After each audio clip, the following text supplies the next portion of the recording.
Welcome back dear students. Chapter the artist जो back days में हम लोगों ने फुल समरी इसका देखा था, और आज हमें क्वेश्चन आंसर दैट मीन इस पर बेस्ड किस किस तरह के क्वेश्चंस एग्ज़ाम में आ सकते हैं वो आपको मैं दूंगा। हालांकि अगर इसमें से कोई भी अगर ऐसा क्वेश्चन होगा या फिर बैक क्लास का कोई भी ऐसा क्लास जो स्टूडेंट्स का अगर नहीं हो पाया होगा, तो अगर आज के सिर्फ ऑब्जेक्टिव क्वेश्चन को अगर प्रॉपर अगर आप ध्यान से अगर सुनिएगा तो all over full chapter cover आपका इसमें हो जाएगा। हालांकि क्वेश्चन आंसर सीरीज शुरू करने से पहले यहाँ हम कुछ बेसिक कंसेप्ट आपको दे रहे हैं, जैसा कि थंबनेल पे आपको इमेज में दिख रहा होगा। देखो, इस कहानी में दिखाया ये गया है कि सेबी नाम का एक बंदा है जिसे शौक है, इंग्रोस्ड है, उसे उसकी ये हॉबी है कि वो गोड्स पे यानी कि कद्दू पर वो एक कारीगरी करता है, आर्ट बनाता है। और यहीं से हमारा एक टर्म निकला है द आर्टिस्ट, चैप्टर का नाम। ठीक है जी। अब किस किस तरह का आर्ट बनाता है, उसको एक्सपेरिमेंट एक तरह से करता था, तो किस किस तरह का एक्सपेरिमेंट हो सकता है उसके लिए आपको यहाँ पे बहुत ही फन इमेज दिया गया है जिस पे आप देख के इजीली समझ सकते हैं। उसके बाद इसमें हुआ क्या था कि ये जो बंदा है ना, इसको एक कद्दू ये ख़रीदा एक बूढ़ी औरत से, ओल्ड लेडी से। तो उस कद्दू से इतना लगाव हो गया ना कि इसे ये स्कूल भी ले जाने लगा। बट स्कूल जब ले गया तो यहाँ जो एथिक्स के जो टीचर थे वो इसे मतलब देख लिए, ये टेबल के नीचे जो है ना ये कद्दू को पॉलिश कर रहा था। तो ये पकड़ा गया, तो कद्दू छीन कर टीचर ने क्या किया कि जो पोर्टर है, ये जो पोर्टर इमेज में है, इस पोर्टर को इन्होंने दे दिया। ये पोर्टर अपने घर कद्दू को ले गया, बड़ा सजा के दीवार पे टांग के रख दिया। इसे एक दिन मजबूरी हुआ, पैसे की दिक्कत हुई, तो ये क्या किया पोर्टर कि कद्दू को ले गया और ये जाकर बेच दिया। किसके पास जानते हो? ये जाकर बेचा, एक दुकान होता है जहाँ पर कुछ ख़ास तरह की कुछ अजीब व गरीब चीज़ें जो कि नॉट सिंपल, जो सिंपल नहीं होता है, जो कुछ स्टैंडर्ड होता है, कुछ अजूबा होता है, तो उस तरह की चीज़ों की एक शॉप होती है जिसे इंग्लिश में कहते हैं क्यूरियो डीलर। क्यूरियो शॉप बोलते हैं, और क्यूरियो शॉप का जो डीलर होता है उसे क्यूरियो डीलर कहते हैं। तो ये जो पोर्टर है ना, ये क्यूरियो डीलर को जाकर बेच देता है। उसके बाद क्यूरियो डीलर भी, वो सीधी सी बात, उसकी शॉप ही है तो वो इसीलिए तो लेता ही है कि उसे अगले कस्टमर को बेचना है। तो ये क्यूरियो डीलर जो है ना, ये डिस्ट्रिक्ट कलेक्टर को, डिस्ट्रिक्ट कलेक्टर कहने का यहाँ पे डीएम नहीं है, मतलब जो डिस्ट्रिक्ट का जो सबसे बड़ा जो व्यापारी था, जैसा कि इमेज पे देख रहे हैं, ये इसको जो है सेल कर देता है। और कितने में सेल करता है? तो फाइनली 600 येन में, है ना। जबकि ये जो फर्स्ट टाइम में जो पोर्टर था, पोर्टर जो इसको बेचा, तो जो क्यूरियो शॉप वाला है वो कितना पैसा लगाया था? 5 रुपये 5 पैसा, यानी 5 सेंट। बट ये बढ़ते बढ़ते कितना चला गया? माइक को आप थोड़ा सा वॉइस उधर से ना आवे, ध्यान रखिएगा। तो मैं बात कर रहा था, तो ये बंदा पोर्टर को कितना पैसा मिला? फाइनली 5 रुपया से होते होते 50 सेंट। अब ये 50 सेंट का जो गोल्ड है ये बिका 600 येन में फाइनली। ध्यान रखिए, सब आपको आज के क्वेश्चन में आने वाला है। तो फाइनली ये पूरी कहानी थी आर्टिस्ट की, जो कि मैंने आपको सिर्फ और सिर्फ पिक्टोरियल रिप्रेजेंटेशन के माध्यम से बता दिया। अब आओ एक एक क्वेश्चन पर ध्यान रखना। देखो, क्वेश्चन से भी जो है ना पूरी समरी को इन डिटेल आप समझ जाओगे, तो बिल्कुल यहाँ पर ध्यान रखना। क्वेश्चन नंबर 1 क्या है? Shiga Noah was a great dot dot. Option A में दिया गया है स्टोरी, ऑप्शन बी में दिया गया है नॉवेलिस्ट, और ऑप्शन सी में है ए एंड बी बोथ, और ऑप्शन डी में है ड्रामेटिस्ट। अब तुम ही बताओ कि Shiga Noah was a great क्या थे? इतना तो आप बोल ही दोगे कि सर ये एक नॉवेलिस्ट थे, लेकिन नॉवेलिस्ट के साथ साथ ये एक स्टोरी राइटर भी थे। तो फाइनली हमारा आंसर हो जाएगा ए और बी। ठीक है। नहीं, शिगा नोया है कौन एक्चुअली में? ये जो दी आर्टिस्ट है, इसको लिखने वाले यानी कि राइटर है, दी आर्टिस्ट के राइटर हैं ये Shiga Naoya. Shiga Naoya belong to, of course ये जो कहानी है वो कहाँ की है? जापान की है। तो इसका सही आंसर क्या हो जाएगा? जापान हो जाएगा। आप टिक लगाते चलें। Question number 3, Shiga Noah was born in, Shiga Noah कब पैदा लिए? अब तुम ही बताओ शिगा नोया कब पैदा लिए थे? शिगा नोया की पैदाइश हुई थी 1883 में, है ना जी। ही डाइड इन, ये कब इंतकाल किए? 1971 में इनका जो है देहांत हुआ था, यानी कि died. Next question, who is a main character of the artist story? Of course SEBI is a main character of the artist story. Question number 6, SEBI was dot dot, SEBI was dot dot.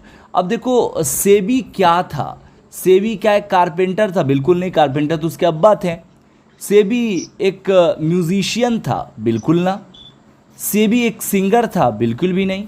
SEBI एक आर्टिस्ट था? Yes, an artist. SEBI was an artist, यानी कि D जो है हमारा सही answer हो जाएगा। Next, SEBI lived in a dot dot town, SEBI कहाँ लीव करता है? अब देखो जैसा कि समरी में मैंने आपको बताया था कि सेबी जो है वो हार्बर टाउन में रहता है। तो हार्बर, इसके आगे टाउन लिख सकते हो, यानी जो बंदरगाह होता है जहाँ पे शिप वगैरह का स्टेशन होता है पनिया जहाज का। SEBI is dot dot years old. अब सेबी कितने साल का बच्चा था? तो सेबी जो है वो 12 ईयर्स ओल्ड बॉयज़ था। Sebi's hobby was a collecting, Sebi की हॉबी क्या थी? देखो पूरा जो क्वेश्चन है ना बिल्कुल ही सिस्टमैटिक है, यानी एकदम कहानी जैसे था, समरी जैसे था। हर एक लाइन से एग्जाम में क्वेश्चन कैसे आता वो मैं आपको दे रहा हूँ। अब देख रहे हो बिल्कुल सिस्टमैटिक जा रहा है। सेबी के बारे में ही बात करें, यानी कि इतना सिस्टमैटिक है कि अगर आपसे सब्जेक्टिव क्वेश्चन पूछ दे, और सब्जेक्टिव क्वेश्चन मैंने आपको दिया भी है सेबी के बारे में कि सेबी के बारे में लिखो, तो आप इसको ही उतार दोगे तो आपका सेबी के बारे में हो जाएगा। वो क्या? देखो आगे, SEBI's hobby was a collecting. तो सेबी की हॉबी का मतलब होता है आदतें। तो सेबी की क्या आदतें थी? ऑफ कोर्स ये गोट्स को यानी कि कद्दू को कलेक्ट करने का काम करता था। Next, the teacher consider Sebi's hobby to be a या एन लगाकर आपको बताना है। अब देखो यहाँ पे हॉबी की बात आई है ना, तो हॉबी से इस तरह का एक भी क्वेश्चन आता है कि जब टीचर्स ने जब देखा क्लास में कि जो सेबी है वो डेस्क के नीचे कद्दू को पॉलिश कर रहा है गोट्स को, तो उन्हें लगा कि क्या लड़का है, क्या इसकी हॉबी है, कैसी इसकी आदत है, ये तो जनाना हरकत कर रहा है। अब इस जनाना हरकत के लिए, यानी ऐसी हरकत जो कि जिसमें थोड़ी लड़की वाले क्वालिटी हो, उसको इंग्लिश में हम कहते हैं इफेमिनेट। क्या बोलेंगे? इफेमिनेट। अब देखो डी में वही दिया गया है, तो यही था हमारा ना क्वेश्चन कि the teacher consider Seibei hobby to be. तो टीचर ने ये कंसीडर किया, बोला, बताया कि जो सेबी की हॉबी मतलब सेबी की जो आदतें हैं वो इफेमिनेट की तरह है, ठीक है ना, जनाना हरकत है, that mean. Next question, the one who behaves like a women's is called, the one who behaves like a women's is called. अब यहाँ देखो जो मैंने इफेमिनेट जो दिया ना, इसी क्वेश्चन को कुछ ऐसे भी पूछता है, यानी वेल डिज़ाइन आपको दिया जा रहा है कि थोड़ा भी आप ना चुके। इसी क्वेश्चन को ऐसे भी पूछता है कि the one who behaves like a women's is called, किसने कहा कि वो वुमन्स की तरह लाइक करता है? तो ये इस वर्ड को बताने के लिए उससे क्या कहा गया था? वन हु बिहेव्स, इफेमिनेट कहा गया था। तो यहां भी आंसर हो जाएगा effeminate. Next, Sebi is a personality interested in. अब यहाँ देखिए जो पर्सनैलिटी है, ये पर्सनैलिटी का मतलब क्या होता है? जैसे मैं आपको बोलूँ कि पैशन, पैशन का मतलब क्या होता है? अपना एक इरादा है ना, अपना एक स्टाइल, पैशन। तो या फिर जुनून कह सकते हैं ना, पैशन। लोग कहते हैं मेरा ये पैशन है कि मैं 12th क्लास में टॉप करूं, क्लास में टॉप करूं, कॉलेज में टॉप करूं। तो ये उसका एक पैशन होता है, ये उसका एक सपना होता है, एक जुनून होता है। उसी से बना है पैशनैलिटी। तो पैशनैलिटी का मतलब हो गया कि जुनून के हद तक। तो सेबी को क्या जुनून था, इंटरेस्टेड किस चीज़ में बहुत ज़्यादा इंटरेस्टेड था वो, तो ऑफ कोर्स वो गोल्ड्स में था, यानी कि सी सही आंसर हो जाएगा। अगला, SEBI was still at dot dot school. तो सेबी जो है वो प्राइमरी स्कूल में पढ़ता था of course. Next 14, one could cross the town in dot dot minutes. Summary जब मैंने आपको पढ़ाया था तो उसने बताया था कि इस बंदे का जो है ना टाउन इतना छोटा है कि 20 मिनट्स में पैदल अगर चल ले तो ये टाउन को क्रॉस कर जाएगा। तो फाइनली इसका आंसर यही हो जाएगा 20, क्योंकि क्वेश्चन है कि one could cross the town in, तो हो जाएगा 20 minutes. Question number 15, in how many cents did SEBI bought the. देखो अब यहाँ तक जो था ना, सेबी के बारे में फुल इंट्रोडक्शन था एक तरह से। 14 तक अगर आपको आ जाए कोई क्वेश्चन कि भाई सेबीज़ के बारे में लिखने के लिए, और आता भी है इंट्रोड्यूस करने के लिए, तो देखो 14 तक सेबीज़ के बारे में लगातार दिया गया है। अब जो मैं बता रहा हूँ वो सेबी के द्वारा किया गया जो घटना था, जो एक्शन था, वो अब यहाँ से हम लोग डिस्कशन करने वाले, यानी वेल सिस्टमैटिक आपको दिया गया है। इसको सिस्टमैटिक करने के लिए सिर्फ जो है बहुत लॉन्ग टाइम सर्व किया गया है इसमें। इन हाउ मैनी सेंस आपको याद करने बहुत आसान लगेगा, एकदम बिल्कुल कहानी की तरह हो गया। मैंने कहा था ना कि अगर कोई बंदा नहीं भी पढ़ा है पार्ट 1 तो फिर भी उसको दिक्कत नहीं होने, पूरा समझ जाएगा, क्योंकि एक एक करके मैं डील भी कर रहा हूँ कहानी भी। आगे देखें question number 15, in how many cents did SEBI bought that a special gourd from the old lady. जैसा कि मैंने आपको पिक्टोरियल रिप्रेजेंटेशन में बताया था कि जो ओल्ड लेडी थी उनसे इन्होंने एक गोट्स को खरीद लिया था, कद्दू को खरीदा था, है ना जी। तो जब खरीदा था तो उस वक्त में वो लेडी क्या बोली थी उनको कि चलो तुम बच्चे हो, एक काम करो, तुम 10 सेन ही हमको दे दो और मैं इससे ही अपना काम चला लूँगी। तो 10 सेन इसका आंसर हो जाएगा।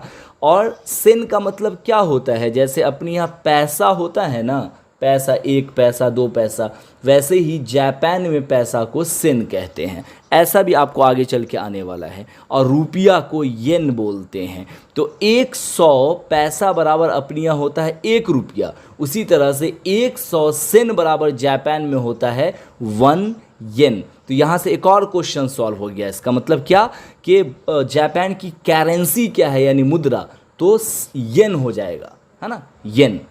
क्योंकि सेन नहीं होगा, सेन तो पैसा होता है, रुपया ना करेंसी होता है। तो जो येन था वाईएन, येन होता है। आगे चल के आएगा क्वेश्चन में, वहाँ पे और मैं डील करूँगा। बहरहाल याद रखना कि ओल्ड लेडी से वो जो गोट्स को परचेज किया था वो 10 सेन में किया था, यानी 10 पैसे में। अब है question number 16, the price of 5 inches gold which Sebi's bought from the old lady was, है ना जी। अब यहां देखो ऊपर जो मैंने 15 क्वेश्चन दिया है, इसी क्वेश्चन को एग्जाम में पलट के ऐसे भी पूछ देता है। आप बताओ कि कोई कसर नहीं छोड़ा जा रहा है कि आप एग्जाम में नहीं लिख के आ जाओगे, ऑफ कोर्स हो जाएगा। देखो वैसा ही क्वेश्चन है, थोड़ा सा लैंग्वेज चेंज कर दे। क्या कहा गया, यहां पे कहा गया कि इन हाउ मैनी सेंस, यहाँ पे कहा गया the price of 5 inches goats. Actually में जो ओल्ड लेडी से जो सेबीज ने जो गोट्स को खरीदा था वो 5 इंचेस गोट्स था, यानी कि कद्दू 5 इंच का था।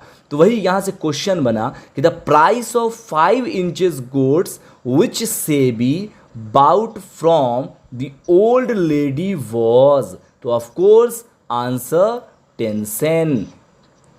Next, Sebi would bore. Bore का मतलब, कहने का मतलब कि गड्ढा करना, है ना, नहीं होता बोरिंग, दैट मीन कल को बोर किया जा रहा है, मतलब कल को गाड़ा जा रहा है, तो इस सेंस में भी यूज होता है।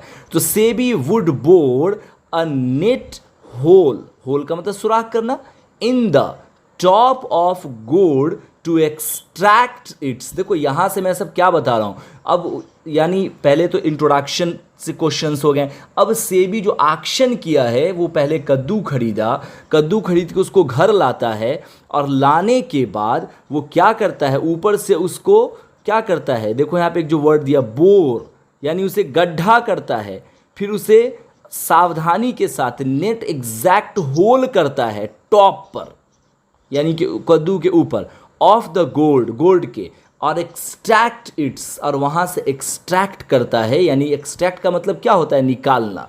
किस चीज़ को निकालता है, वो निकालता है क्या वाटर, बिल्कुल नहीं। शेल, छिलका, बिल्कुल भी नहीं। क्या पल्प, पल्प का मतलब हो गया, मतलब उसका आउटर जो कवर होता है वो, बिल्कुल भी नहीं। सीड को निकालता है, यानी फाइनली हमारा आंसर क्या हो जाएगा, यहाँ सीड हो जाएगा। Next, What was Sebi doing with the gold when the teacher catched him? अब क्या हुआ कि कद्दू को तो इतना ज़्यादा प्यार करने लगा ये बंदा कि इसको टाइम नहीं मिला, तो ये कद्दू को लिए लिए चला गया स्कूल और डेस्क के नीचे जो है उसको पॉलिश कर रहा था। किस चीज़ से पॉलिश कर रहा था वो भी मैंने आपको बताया था कि वो सूप से, दैट मीन जो आपको ड्रेक्स था, जो शेक था, उसके नीचे का बचा हुआ जो थोड़ा पानी होता उससे वो पॉलिश, ये वहाँ से भी क्वेश्चन है जो आगे आने वाला है। तो what was Sebi doing with the gold with the teacher caught him? What was the Sebi doing? Sebi इसको कैच किया, पकड़ा। गोल्ड वेन अ टीचर, कद्दू के साथ कब पकड़ा, जब वो गोल्ड पर क्या पेंटिंग कर रहा था, बिल्कुल नहीं। क्या उस पर चॉपिंग कर रहा था, बिल्कुल नहीं। क्या उसको वो खा रहा था, बिल्कुल भी नहीं। उसे वो पॉलिश कर रहा था, यानी कि बी हमारा सही आंसर हो जाएगा। Next, Seibei had a saved the dregs of a sake from his, देखो आ ही गया question. SEBI had saved the dregs, ये जो ड्रैक्स है ना, एक्चुअली ये इसका मतलब होता है few drop left in a cup, यानी जैसे चाय वगैरह पीते हैं ना, सूप जो पीते हैं, तो उस थोड़ा सा जो उसके पेंदी में तो रह जाता है ना भाई, थोड़ा चाय पूरा थोड़ी ना चाट लेते हैं कप को, उसके पेंदी में थोड़ा सा रह जाता है, तो वो जो शेष बचा हुआ जो थोड़ा सा जो चाय या सूप का जो पानी होता है उसे हम कहते हैं ड्रैक्स। आई बात समझ में? तो क्वेश्चन क्या है, Seibei had saved the dregs of sake. अब ये सेक क्या है, देखो एक एक का मीनिंग बताते चल रहा हूँ। सेक का मतलब होता है सूप, दैट मीन चावल का बना हुआ एक तरह का ड्रिंक। कहीं कहीं शराब भी लिख के आता है, लेकिन आपको उतना नहीं जानना। आप ये समझो चावल का बना हुआ एक ड्रिंक जो कि एक सूप के रूप में था। सूप जो पीते हैं ना सुबह के टाइम में हेल्दी रहने के लिए, बस उसी की बात हो रही है। अब देख लो question, SEBI had a saved the drax, drax मतलब समझ ही गए, नीचे बचा हुआ, किसका बचा हुआ, सेक का, यानी कि सूप का, फ्रॉम हिज, तो वो किसका लेता था, मदर्स के कप का, ब्रदर्स के कप का, कि फादर्स के कप का, या फिर सिस्टर के कप का। तो ऑफ कोर्स उसके अब्बा हजूर जो सूप पीते थे उनमें का जो थोड़ा सा, दैट मीन जो ड्रैक्स होता था, उससे वो कद्दू को क्या किया करता था, पॉलिश किया करता था। ये है इसकी कहानी, background. Sake is a Japanese drink made from, अभी अभी मैंने बताया कि जो सेक होता है, सेक का मतलब क्या होता है, चावल से बना हुआ एक तरह का ड्रिंक। अब यहाँ से क्वेश्चन है कि sake is a Japanese drink made from, तो किससे बना होगा, बार बार मैं कह रहा हूँ कि चावल से बना हुआ, तो चावल को ही तो इंग्लिश में राइस कहते हैं ना, तो फाइनली यहाँ पे आंसर क्या हो जाएगा, राइस हो जाएगा।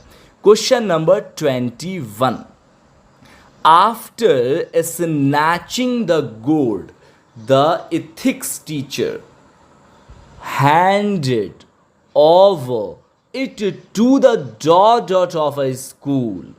बिल्कुल क्या है, आफ्टर स्नैचिंग, यानी कि कद्दू को छीन लेने के बाद, स्नैचिंग दैट इज छीन लेने के बाद, the gold the ethics teacher, कौन से टीचर थे, कौन छीना, एथिक्स टीचर। यहां से भी क्वेश्चन आता है कि कौन से टीचर छीने थे।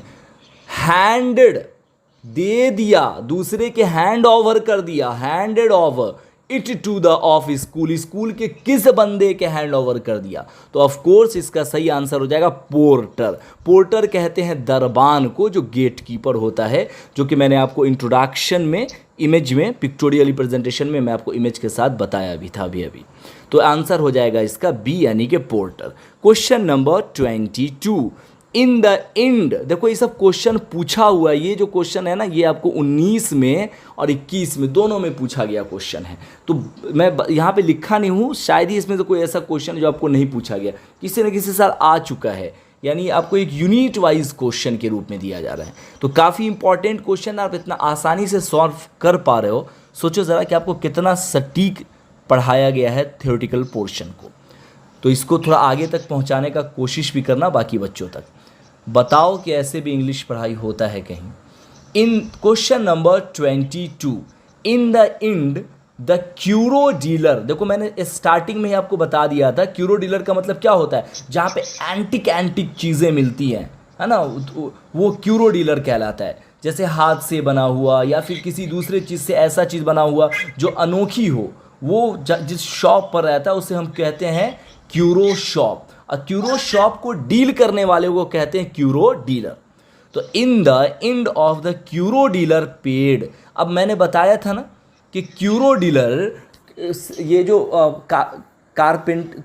जो पोर्टर था, पोर्टर जो गोड्स को किसको सेल किया था, क्यूरो डीलर को। तो क्यूरो डीलर उसके बदले में उसको कितना येन पैसा दिया था, तो 50 येन दिया था फाइनली। 5 से शुरू हुआ था लेकिन फाइनली उसको दिया 50 येन। ध्यान रखना ऊपर में हमसे सेन बोला गया था 50 का, ये येन में दिया था, यानी कि पैसा में वो ख़रीदा था सेबी, और वो बिका था क्यूरो डीलर के माध्यम से रुपया में, यानी 50 येन में।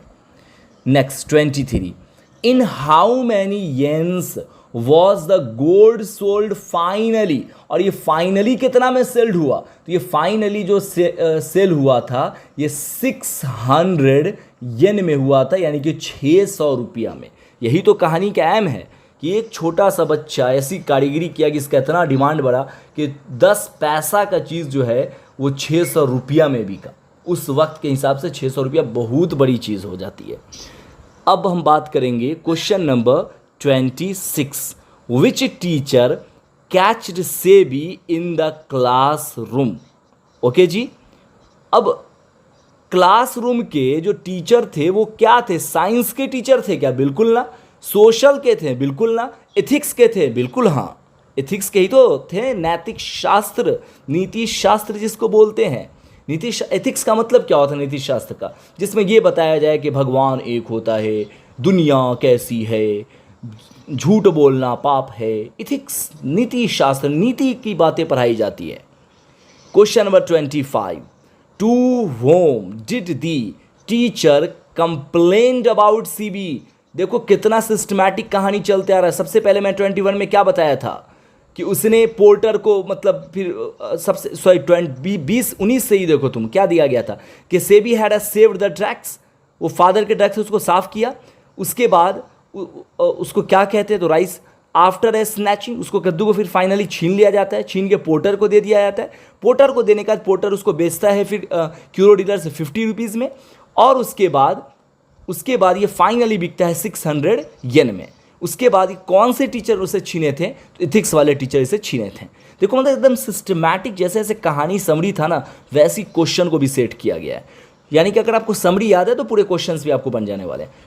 Next question 20 number 5, to whom did the teacher complain about Seibei. उसके बाद क्या हुआ था भाई, टीचर पकड़े और वो पोर्टर को दे दिया। उसके बाद वो टीचर क्या किए, उसके घर नहीं चले गए थे, घर जाके फिर वो उसके पापा से मिलने वाले थे, लेकिन उसके पापा थे नहीं, क्योंकि पापा उसके दुकान पर कारपेंटर थे। तो कारपेंटर थे तो अपने वो शॉप पर थे, मिल गए उनकी मम्मी, और मम्मी से ही ढेर सारा कंप्लेन कर दिया टीचर ने कि कैसा बेटा है, इसको डिसिप्लिन नहीं सिखाती हो, बहुत सारी बातें उसको उन्होंने बोल दी।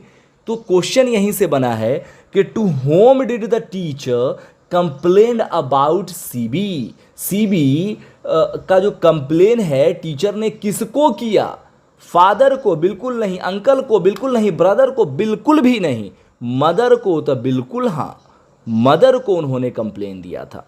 तो 26 में अब आ जाते हैं, the teacher made complaint against Seibei to his. देखो 25 में जो क्वेश्चन है ना, उस क्वेश्चन को ऐसे भी पूछता है, the teacher made complain, teacher ने कंप्लेन बनाया यानी कि कंप्लेन किया अगेंस्ट सीबी, सीबी के खिलाफ, टू हिज, किसे, उसे, तो किया किसे, मदर को किया। तो यहां भी एज इट इज आंसर हो जाने वाला है। Sebi's father worked in a dot dot shop. देखिए सेबीज फादर वर्कड, मैंने जैसा कि बताया ना यहाँ पर कि सेबी के पापा मिले नहीं क्योंकि वो कारपेंटर थे, अपने शॉप पर थे। तो वही यहाँ से क्वेश्चन बन गया कि Sebi's father worked in a dot dot shop. तो सेबीज के जो फादर थे वो वर्क किए कहाँ, कार चीज का काम करते थे वो, तो कारपेंटर का काम करते थे ऑफ कोर्स। ये भी आपसे बन गया। Question number 28, who snatched. और होता ये है कि सेबी के पापा जब आते हैं ना घर पे, तो उनकी मम्मी सारी कहानी बताती हैं, वो आ जाता है उनको गुस्सा। उसके बाद सेबी जो बाकी जो कद्दू रखे रहता है, घर का जो कलेक्शन था बहुत सारा छज्जी पे जो छुपा के रखे रहता है, उस सब कद्दू को स्मैश्ड यानी कि कचूमर निकाल देते हैं। तो वहीं से ये क्वेश्चन बना, who smashed Seibei gourds the piece. किसने ऐसा किया, किसने स्मैश कर दिया, कचूमर निकाल दिया कद्दूओं का, तोड़ दिया यानी, तो of course his father, answer C हो जाएगा। अब किस चीज से तोड़ा था ये भी क्वेश्चन आता है, तो हथौड़ा से तोड़ दिया था। देखो यहां से इस तरह से भी क्वेश्चन आता है, सेबीज फादर स्मैश्ड द गोड विथ हिज। कितना सिस्टमैटिक दिया गया है। तो ये किससे किया गया था, हथौड़ा से। हथौड़ा के इंग्लिश में कहते हैं हैमर, ठीक है ना। तो हैमर से उन्होंने उसके कद्दू को तोड़ दिया था। What is the currency of Japan. Of course Japan की करेंसी क्या होगी, डॉलर तो कहाँ का, अमेरिका का हो जाएगा, तो लीरा भी नहीं होता है, येन हो जाएगा। जापान की करेंसी क्या हो जाएगा, येन हो जाएगा। लीरा तो शायद इटली उटली की कहीं का है। क्वेश्चन नंबर, बहरहाल जापान का येन होगा। Question number 31, 100 cents in a Japanese currency are equal to dot dot yen. ध्यान रखिएगा, 100 cents in a Japanese currency. कुछ समझ पा रहे हो, शुरू में बताए थे ना कि 100 पैसा बराबर इंडिया का होता है 1 रुपया, यानी 1 रुपया। उसी तरह से जापान में 100 सेन बराबर होता है 1 येन। जिस तरह से 100 पैसा बराबर 1 रुपया, उसी तरह से 100 sen in a Japanese currency are equal to, तो ऑफ कोर्स 1 येन हो जाएगा इसका आंसर, यानी कि ऑप्शन ए आंसर हो जाएगा। Next 32, which species of the gourd been a mention in the chapter. अब यहाँ देखो थोड़ा दिमाग लगाओ, मैंने समरी में क्या बताया था कि हुआ क्या था, देखो थोड़ा बैकग्राउंड बता देते हैं। होता ये है कि सेबीज के फादर के एक दोस्त आते हैं घर पे, तो वो बताते हैं कि मेरा जो बेटवा जो है ना कद्दू के पीछे पागल बना हुआ है। तो उनके दोस्त बोलते हैं कि बच्चा समझता कहाँ है, असल कद्दू तो बेकिन क्या एक तरह की स्पेसीज़ है कद्दू की। तो बेकिन स्पेसीज़ का कद्दू बहुत अच्छा होता है। हालांकि बेकिन स्पेसीज़ का कद्दू बहुत अच्छा होता नहीं है, और सेबीज जो है वो कद्दू में जो है वो शहर शहर घूमता था, तो बहुत जानकार हो चुका था। तो घर में बैठा बैठा जो है ना ये खूब मतलब मुस्कुरा रहा था कि हैं देखो देखो पापा को पता ही नहीं है, बेकिन कद्दू को बोल रहे हैं कि अच्छा होता है, बेकिन तो अच्छा होइबे नहीं करता है। तो यहाँ से क्वेश्चन है कि which species of the gourd been a mention in the chapter. Which species of the gourd, ये जो कौन सा ऐसा स्पेसीज है गोल्ड का, तो ऑफ कोर्स बेकिन जो है ये गोल्ड का स्पेसीज है, यानी कि कद्दू की प्रजाति का नाम है, ठीक है ना। Next, the type of gold which appealed to SEBI was even and dot dot। अब ध्यान रखिएगा, जो सेबी को जो है ना बेकिन कद्दू तो उसको अच्छा लगता नहीं था, लेकिन उसको कद्दू लगता कौन सा अच्छा था, तो यहाँ से अब मैंने तुरंत क्वेश्चन दे दिया सिस्टमैटिक में, माइंड में आएगा ही कि उसको पसंद फिर कौन सा था। तो यहीं से question, the type of gourd which appealed, यहाँ पे जो अपील्ड दिया है ना, इसका मतलब होता है पसंद या अच्छा लगना। अकॉर्डिंग टू सेंटेंस मीनिंग यही निकलता है। किसको? SEBI was even. तो देखो यहाँ पे इवन पहले ही से दे दिया है, तो इवन दे दिया है ना, तो इसके साथ आ जाएगा ऑप्शन सिमेट्रिकल, सही आंसर हो जाएगा। क्या हो जाएगा सही answer? A symmetrical, no sorry symmetrical सिर्फ आंसर। सिमेट्रिकल का मतलब हो गया सिस्टमैटिक ढंग का जो हो, यानी कि ऐसा कद्दू जो कि एक शेप में हो, गुड शेप में हो, दायां बायां निकला फिकला ना हो। तो इवन का मतलब जानते ही हो, जो बिल्कुल सही सही हो, होता है ना इवन नंबर, और ऑड नंबर जो टेढ़ा मेढ़ा हो, यानी कि जो नॉट डिवाइडेड। तो अगर इवन है तो सिमेट्रिकल सिर्फ लिखा जाएगा। कभी कभी क्या होता है, इसी क्वेश्चन को सीधे ऐसे दे देगा, the type of gourd which appealed to Seibei was dot dot and dot dot, तो उसमें भरा जाएगा इवन एंड सिमेट्रिकल। तीसरा तरीका यह है पूछने का कि the type of gourd which appealed to Seibei was, एक ही डॉट देगा, तो एक ही डॉट देगा तो उसमें एक ही डॉट में पूरा लिखा जाएगा इवन एंड सिमेट्रिकल या फिर इवन सिमेट्रिकल। बहरहाल यहाँ पर जो आंसर होगा सिमेट्रिकल होगा, और सिमेट्रिकल का मतलब होगा सिस्टमैटिक ढंग का, अच्छे शेप का। ठीक है जी। Question number 34, Sebi knew every place that sold. जो सेबी है ना, वो जगह बजगह घूम रहा होता था। किस चीज़ के लिए? जहाँ जहाँ कद्दू बिकता था वहाँ जहाँ, तो कद्दू के लिए हमसे बुलाइए गया। ठीक है ना, यहाँ पे गोल्ड आंसर हो जाएगा। आगे देखिए, तो अब क्या है कि जो इसके जो कहानी इसका है का बता दूँ।